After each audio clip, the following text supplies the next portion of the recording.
The Spurs take on the Bulls, and it's time to start the Rodeo Road Trip. You are Locked On Spurs, your daily San Antonio Spurs podcast. Part of the Locked On Podcast Network, your team every day. Welcome back to Locked On Spurs right here on the Locked On NBA Network. I'm your host, Jeff Garcia, Spurs writer for Ken's 5 San Antonio. Glad to have you back. Happy Monday, everybody.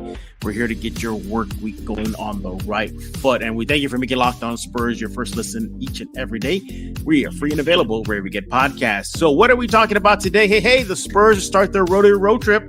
Begins tonight in Chicago. We're going to be looking at tonight's game, Spurs-Bulls. How have the Bulls been doing? How's DeMar been doing? How are your Spurs doing? I think we kind of know how they're doing right now. That's tank. And then we're going to look at the Rodeo Road Trip. Then we're going to ask our guests, just when will the Spurs win? Just when will they get their next W? We'll find out right now. Let's go and bring him on. He is Casey Viera, my colleague at Ken's 5 San Antonio. He's on the TV side, sports side, that is. And you are being the bookend to the trilogy, the Ken's 5 Sports trilogy. So we started out, we started off last week, Thursday, with Vinny. Then we wrapped up the week with Nate. And now we wrap it up with Casey Viera. So you got to bring it strong. Bring us home, Casey. Al Petrini's annoyed at you right now. You know what? I texted him, and he has a bad habit of just not getting back to me. And this is not the first time. We've gone through this before, and he'll see it like either so late in the evening or probably like the next day. He'll say, "Oh, I just saw this. I took a nap," or "Oh, I was busy." So I tried. I have receipts, as the kids say, Casey. I have receipts. You have the receipts. I have the receipts. I made an effort. You have the receipts. But Tom gets up in his feels. Now you have it. Yeah, I'll be like, "Hey, I invited you," but we're definitely going to have him on. He's aware that I'm looking for him to hop on, but so everybody look forward to that guest appearance by another colleague of ours, Tom Petrini. But let's go ahead and look at tonight's game, Spurs-Bulls.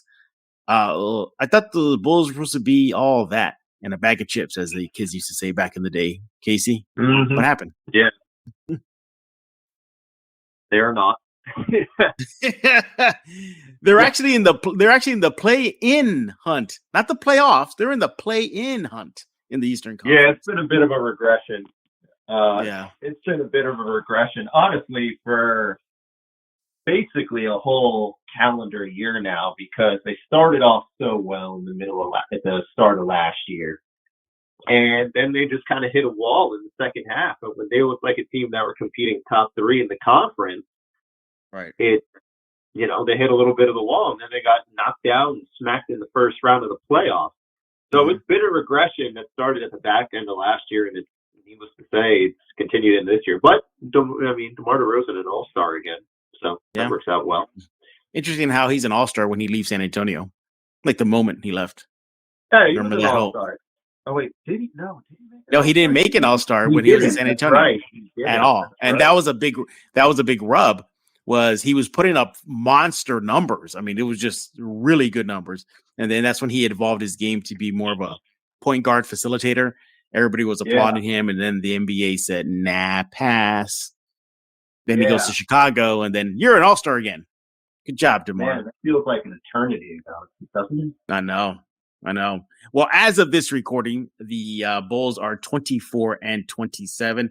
As mentioned, they are in the play-in hunt for the Eastern Conference side of things, 10th in the East. And I'm a bit stunned. When you tell me you have a team with DeMar DeRozan, who else they got there? Zach LaVine. Who else is out there? Vucevic, up-and-comers like Kobe White, Pat Williams. Yeah, you would think that they'd be a lot better than their record. Andre Drummond, another acquisition, and they just haven't. I don't know what it is. I don't know. They have all the pieces there. They had a phenomenal season last year. It's as if, are they just coasting? Just make the play in and get in? I would hope not, because that's a dangerous game. Oh, very much so. I think a lot of it is it just seems like Levine and DeRozan I don't want to say don't really work, but don't really bring out, aren't fully maximized. I know people have been very critical of Levine's defense, but aside from that, I mean, you do look at the roster, you talk about those two guys, but after that, you mentioned Vucevic and Ayo Dosunmu. He's not bad, Caruso, but do they really have that much after the two of them? I don't know. Yeah, I don't know. Like, aside from those two, and Levine has not been particularly great this year neither, coming off the big money he got. I don't know, talent-wise, if they're just really that good to begin with, if I'm being callous and honest here. Yeah. I look at some of their rankings and just overall in the NBA, and I mean, it's not that they're horrible. They're fifth in free throws, eighth in defensive rebounds, ninth in field goals made, and they're ninth in 3-point percentage. I think what you're seeing here is, more of the defensive stuff. They're not defending well. They're 20th in rebounds. They're not sharing the ball well. They're 21st in assists. You look at offensive rebounding. They're 28th. So right. It looks like maybe they just rely too much on DeMar. Like, DeMar, go do something, or Levine, go do something, and you're not getting any more help from other players. And so, I mean, even they're so topsy-turvy. I mean, we just rattled off some defensive stats or rankings, but then you look around and then they're 10th in steals. So right. You're like, okay, well, what's going on here? I think it just feels like not like a team that you don't want to blow it up, but it just needs like just this little tweaking, like this one little thing or a couple things, and that could like set them off on the right path. Honestly, I think they're waiting to see. I think they're right there on the fringe of whether to blow it up or keep this thing together. And I think a lot of it is contingent of what they get out of Lonzo Ball when he's healthy. Lonzo, he's been out he's been hurt the entire season. You don't know what we are going to get out of him when he comes back. If he comes back and he produces and they win a little bit, maybe they continue the dialogue of keeping the bunch together. But if he comes back and he's largely inefficient, it's more of the same. I would not be surprised if you're looking at a team this summer that's blown up. Do you think they will consider trading DeMar in the off season? Yeah. Yeah, I'm not at this. Yeah, it's too soon at this deadline. And how can you not? He's going to be going into the last year of his deal, if I'm not mistaken. And if they're a team that's just like run of the mill, honestly, you look at them, and they're kind of the same spot where they were with the Spurs and DeMar a couple of years ago, right? Mm-hmm. And you're kind of entering the same. I don't know what that says in particular or parallels that how much of a parallel you can make, but it's kind of the same crossroad that they had with DeRozan a couple of years ago, where they went into that summer and they didn't trade him. But fortunately, they got bailed out with the Bulls overpay on the signing trade. But exactly. I think it's the same crossroad that the Bulls are probably going to face this summer. Mm-hmm. Now, on the silver and black side of things, let's be very clear. Casey and I are recording this before the last week's Sixers game, so keep that in mind. But we're going to go ahead and heavily lean on the fact that the Spurs probably picked up that L simply because they're just decimated right now. I think the injury. I mean, who's playing, Casey? Seriously, is anybody playing? Keldon's playing, and at least played that night, and that's it. Keldon. Yeah. I mean, of the guys who we know, obviously Vassell. The injury report added Sohan and Trey Jones. So, of course, this is going to turn into the Blake Wesley legacy game here that we're going to be talking about later. It was the Malachi Branham legacy game a couple days ago. Hey, Malachi. I think Malachi's starting to figure it out a little bit. That's the gift and the curse with these rebuilding seasons. Yeah, you're going to lose a ton, but as the year continues, the guys are going to figure it out. And without a doubt, that was the best game he's played as a Spurs. Hey, I want to talk to you about PrizePicks. PrizePicks is daily fantasy made easy. How does it work? Well, you pick 2 to 6 players, go on to score more or less than their projection, their PrizePick projection, that is. You can win up to 25 times your money on any entry. No competing against other people. It's just you versus the projections available. PrizePicks offers projections on any sport you watch: NBA, NFL, MLB, NHL, PGA, men's college basketball, women's college basketball, esports, and NASCAR. You name it, they'll have it covered for you. Entries can be made in 60 seconds or less. It's that easy. Safe and fast withdrawals, currently operational in over 30 states and Canada. Download the PrizePicks app right now or go to prizepicks.com to sign up and play daily fantasy sports. First-time users can get themselves a 100% instant deposit match up to $100 with promo code Locked On. You deposit $100, they'll give you $100. You deposit $50, PrizePicks will give you $50. So don't forget to use promo code Locked On at sign up for an instant deposit match up to $100. I'm glad you brought him up too. If you want to go to kens5.com/Spurs right now, you can see a one-on-one interview I did with Stanley Johnson about Malachi Branham's development. So go check that out right now on kens5.com/Spurs. But I look at this team and look, we're going to assume that they lost last week, but how much more can Pop, you, me, the players, everybody else watching this team just simply say development? I think I've already come to the point, Casey, where I'm just looking at this regular season as just a training camp extension. That's all it really is. It's just a very glorified training camp. Pop says training camp things like development, getting better, growth. He's even gone and said a few times already saying we're evaluating which players we want to keep moving forward. And I think I think if you're a diehard Spurs fan who hate these L's, just look at it like that. That might ease the pain because that's really what it is. This is just a glorified training camp practice sessions. I mean, you pay for what you get. Like, I don't think Spurs fans realize how much goes into tanking as a fan, watching this until they live it. Everyone's saying, blow it up, blow it up, blow it up. Well, they blew it up, and now this team's terrible. Like, they're on an all-time inefficiency rate defensively, metrically one of the worst ever. And as a byproduct, you're seeing this idea of, well, develop. And you just wonder when that development's going to pay off at the end of the and honestly, I think there have been signs this year that show so far that it has paid off. Sohan, of course, has gotten infinitely better in a very short period of time, without a doubt. I mean, remember at the start of the year, got your old buddy Mike Jimenez over. I guess my buddy too. Our old buddy Mike Jimenez over there, starting the whole agenda that Sohan is 20 games into his career. Yeah, he used the B word. Yeah. Yeah, he used the B word, bust. Yeah. Yeah, I mean, he shed the Mike Jimenez label over here, that's for sure. But okay, listen. So there are parts of that on that front that you are seeing the development in the meantime. And that's good. And that's very good that it's happening, because Sohan's at a rate that you're going to see him make an all-rookie team, barring maybe not the first team, but the second team, barring a real fall off, which of course could happen.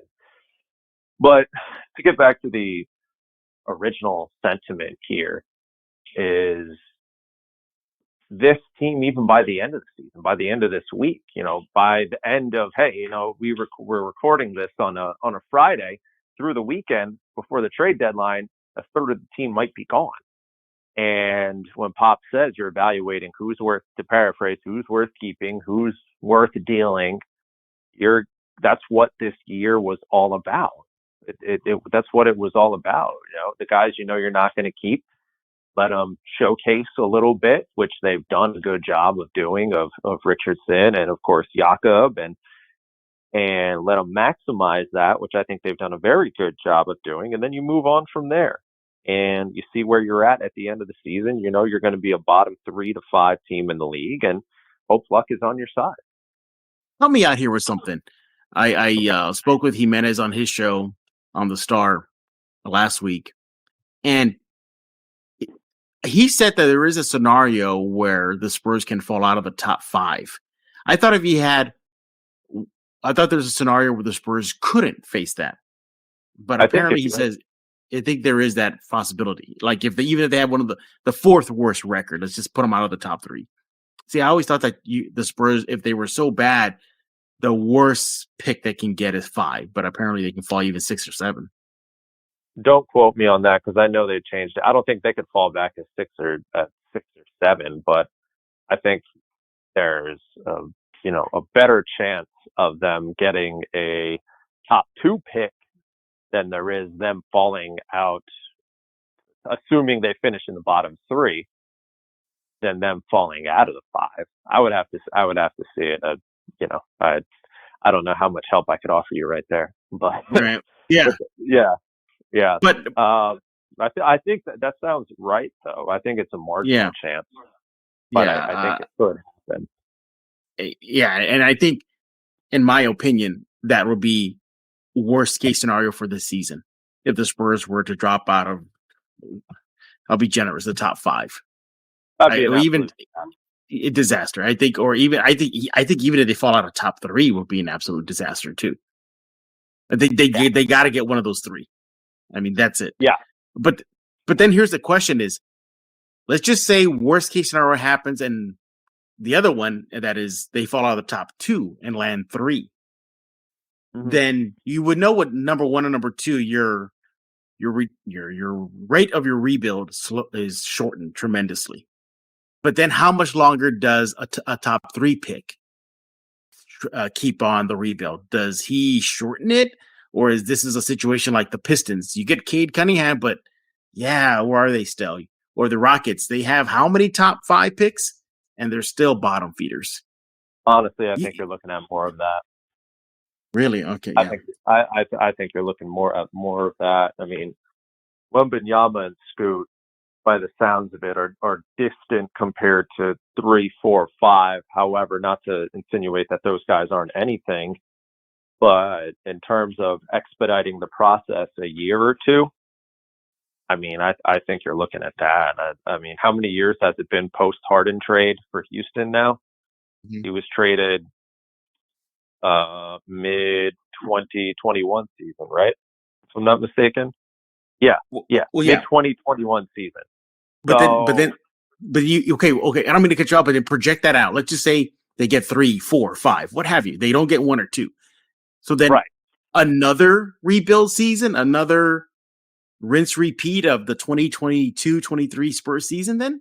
Development, getting better, bottom feeders again. Dang. Probably, unless that top 3 guy they draft really helps in expediting that process, and they play at the level of a Wembanyama or a Henderson. I mean, how can you not say that otherwise? Like that's really humbling when you think about it, because you consider that they basically have a 1 in 4 chance of getting a top 2 pick, which means there's a 75% chance that that you're heading more down the Houston Rockets path, the Pistons path. Yeah. Well, you're welcome, Spurs fans. Well, then here's the thing too. Then you're in the path of the Magic, because the Magic, it looks like now they're starting to kind of put pieces together a little bit. Things are coming together little by little. But what did it take getting that number 1 pick with Banchero? Hey, I want to talk to you about Built Bar. If you're looking for a delicious treat, but you don't want all the fat and calories, then you got to try a Built Bar.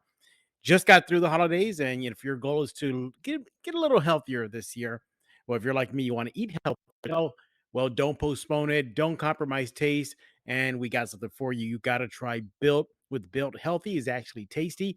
Seriously, they're delicious. You won't even think they're good for you. Perfect for your New Year's resolution. What makes Built Bars so good? Well, for starters, they're covered in 100% real chocolate. Yeah, real chocolate.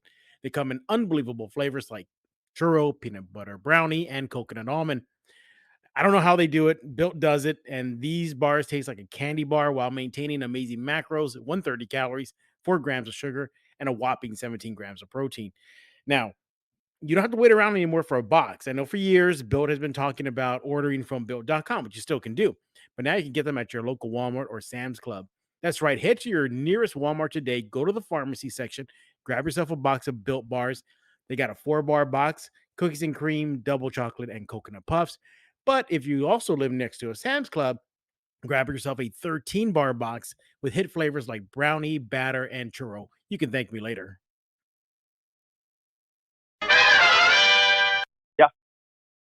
Yeah. And you know what? Maybe they bomb again next year, and then you're looking at 2024. And I don't know. Honestly, I'm not knowledgeable enough right now to suggest who they would take at number 1, 2, 3, assuming they would get there. But that's more of the same what you're looking at. Yeah. And at that point, that could be an entirely different team. That could be an entirely different team. It's going to be an entirely different team by this time next year anyways. Right. Yeah. And I think we got to make that very clear. So we're just speculating here, worst case scenarios with the Spurs at the draft lottery and draft, but things could change that as well. We know they're sitting on how many picks they can move up. They can trade for immediate impact, established all-stars. They got a bunch of cash. They can throw money at if a big name all-star wants to come to San Antonio with the Spurs, have that money. They want to throw it at Casey Viera, but he doesn't want to take that money to come play for a rebuilding team. What's up with that? Nor do they want to pay that. Nor do they want to pay me that kind of money to play for their team. Throwing it out there. You're paying me that money. Like, you're probably going to be in contention for that top 2 pick every year. So, yeah. Win-win, maybe? I don't know. But, yeah. Right. Well, as mentioned, the Spurs-Bulls play tonight. Obviously, sort of kind of different directions. Spurs complete rebuild. Bulls trying to struggle to put pieces together, even though they have the players needed right now. But tonight's game does kick off the Rodeo Road Trip. Let's go ahead and get into that right now.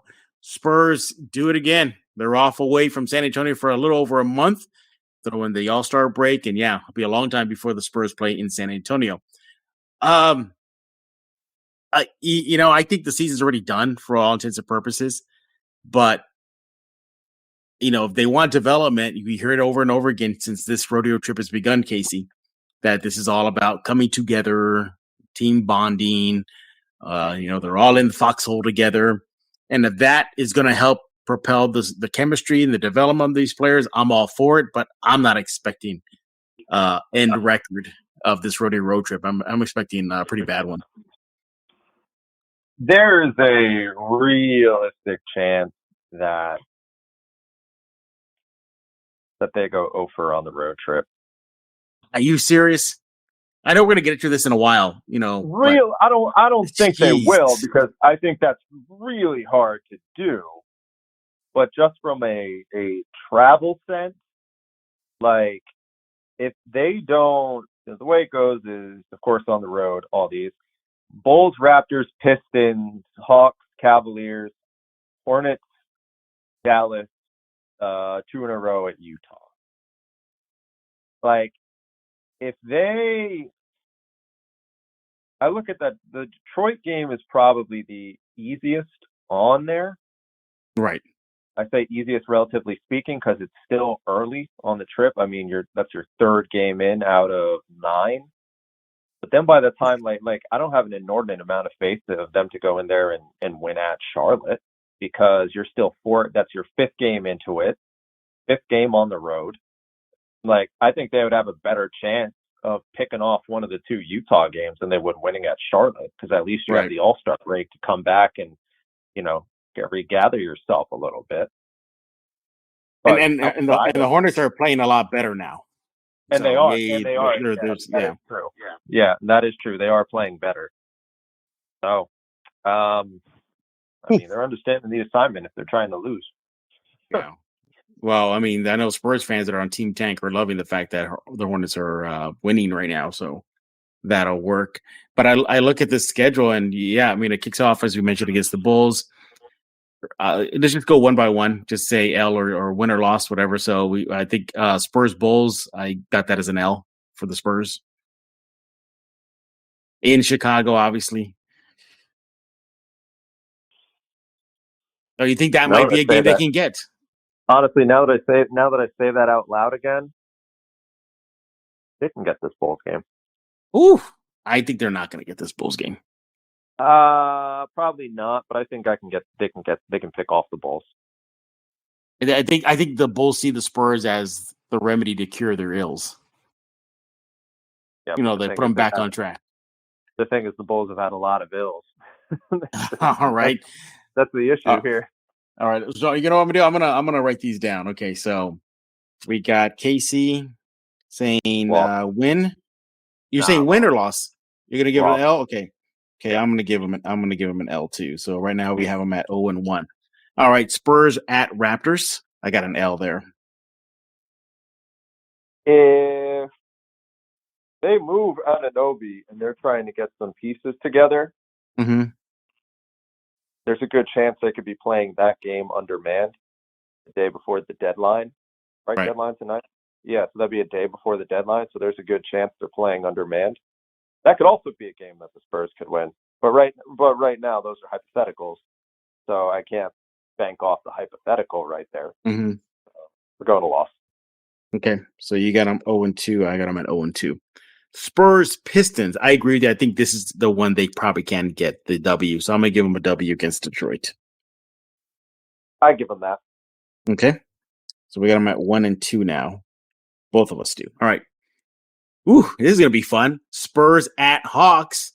DeJounte Murray's revenge game. The way he's been blabbing about his former club. Yeah, I got Hawks getting the W. As do I. But yeesh. But Hawks are wildly inconsistent. And they appear to all hate each other. So yeah. John Collins could probably get traded. The star player appears to hate the coach. Yeah, exactly. Nate McMillan and Trae Young are not having the best of times in Atlanta. But yeah, I got him with an L. All right, Spurs at Cavs. I got another L. Yep. I'm moving right along. Spurs at Hornets. Interesting. This is the one that they probably could get another one. I'm going. Oh man, I want to give him a dub. Give me a loss. You're gonna give him a loss? Okay. Yeah. Spurs at Mavericks. L. That's an L. Yeah. Yeah, I'm gonna give you an L. Okay, then. Jeez, I don't know when it's gonna end. I tell you what, though, it's like I'm looking at all these games and I'm throwing out these hypotheticals, and I feel like one of those hypotheticals is gonna hit. Between the Bulls being the Bulls and as inconsistent as they are, between Toronto potentially trading Anunoby, Atlanta can't decide half the time when they want to play basketball, when they don't. Dallas, if Luka, his ankle is feeling a little bit, well, actually, no, when I look at that, that's after the All-Star break, so never mind, he'll be fine. And then let me think. There's how many days between Saturday? So 2 days. Yeah, they're going to lose both Utah games. So yeah, now that I say that, yeah, give me a loss at Dallas and both at Utah. Okay, so let's just again. So that's an L there. I gave you an L there. So then, yeah, I give you another 2 L's again. 2 L's again. All right. Then that's it. That's it. Yeah. Then Rodeo Trip's over. That's right. So they come back against the Pacers March 2nd. Then they go right back on the road again to the Rockets. All right. So let's see the final tally. I have them at. So how many games are there in this Rodeo Road Trip? This is 1, 2, 3, 9, 4, 5. Okay, so 9. 1, 2, 3, 4, 5, 6, 7. I got them at 2 and 7. Finishing up the Rodeo Road Trip. I think you have them. Do you have them 1 and 8? 1 and 8. But honestly, wow. I think they can get 2 on this thing. I do. Yeah. Shaping up to be 1. I think one of the games that I'm skeptical about, I think one of those hypotheticals could happen. But I mean, for the sake of the sake of the win-loss that we just went down, 1 and 8. 1 and 8. And that those hypotheticals could also flip on the Spurs side too, because what if Jakob gets dealt? That is true. What if Josh? Josh. Yeah. That's Josh very and much McDermott. That's fair. Very much so. Mm-hmm. But you notice too, the rumor mill has calmed down a lot with Jakob. It's gotten quiet. Usually, when it gets quiet, that's when it's not good. If you're a NBA player about to get dealt, Josh Richardson spoke about getting traded just throughout his history in the NBA. He said that he's at a point now where he says just it is what it is, that all he has to do is just pack, talk to his agent, and move on. So he knows. That's all. He's been there, done that already. But we were going to talk about to close out Locked On Spurs when the Spurs will get their next W, but I think we kind of got that one already with Detroit. So. I guess, assuming it doesn't happen, assuming it didn't happen against Philly the other day. Qualify again. We're recording this before the 76ers game last Friday. Just schedule-wise, this is the time where Casey and I can meet up. But, I did that again. Maybe the Bulls. I think you're right. You're onto something with the Bulls, though. I would not be surprised if they get the W versus Chicago, but I just don't see it. I can see DeMar just detonating on them, just going off. Yeah. So, Raptors have always been a problem for the Spurs, that athleticism, the size, the length, and the Pistons seem to be a very doable one. So what are we looking at? A 7, 8, 9, 10? A 10-game losing streak headed into the Pistons where they could possibly get their first W in quite some time. Welcome to the rebuild, everybody. This is what it looks like. Por vida, baby. Exactly. Por vida. Hey, we're done talking. We want to hear from you. What do you think about tonight's game, Spurs-Bulls? Can the Spurs snap their losing streak if they're still on one? Or let the pain continue, or at least the smiles continue if your team tank? And how do you see the Spurs finishing out the Rodeo Road Trip? Casey has them at 1-8. I have them at 2-7. What is your record prediction? By the way, just before I let you go, I've been asking this of all the Ken's 5 guys, so we'll close it out with you again. Buy or sell that Sohan will be an NBA All-Star before Keldon or Vassell? Ooh. Buy. Because I don't think Keldon. I don't have a ton of faith in Keldon and Vassell.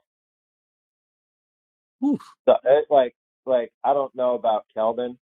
I feel like this year's really revealed a lot about Keldon, and that he's a very good complementary player. But in order to be an all-star, you gotta show up every night. And defensively, he's regressed. There are a lot of aspects of his game where he's regressed, and defensively is certainly is one of the biggest ones. Yeah, that's the biggest. I think it's still TBD because of the injury.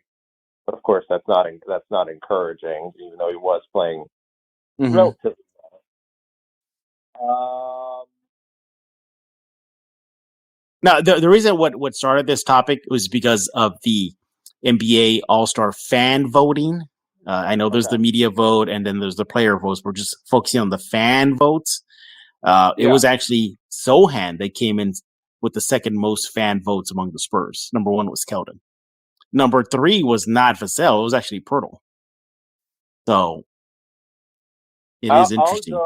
You know what? I'll buy that Jeremy Sohan will be an all-star before Keldon and Vassell, because I'm not sold that either of those two will.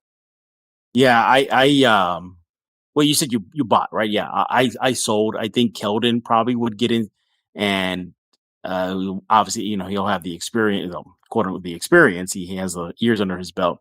Also, too, he has that with some of the other players, and I think the way he would get in, or just probably any of these players would get in, depending on the record, because we all know the record does factor in, even though the NBA says it doesn't. But that whole kind of the way DeJounte Murray got in, injury replacement, I think it'll be something like that. Yeah, I agree. All right. I agree. Yeah, well, like we said, we're done talking. We know what you got to do. You can let Casey know what you think about his thoughts on Twitter at Casey_Viera. By the way, you guys did a bang-up job with the 5 on 50 Spurs special that you can watch on Weekends 5 Plus. Yeah. I do have a bone to pick, though. A small one. Among all the panels there, the one person that should have been invited was me because I have more experience with this team than y'all. You know, the Spurs and I are the same age. I grew up with them. Fair enough.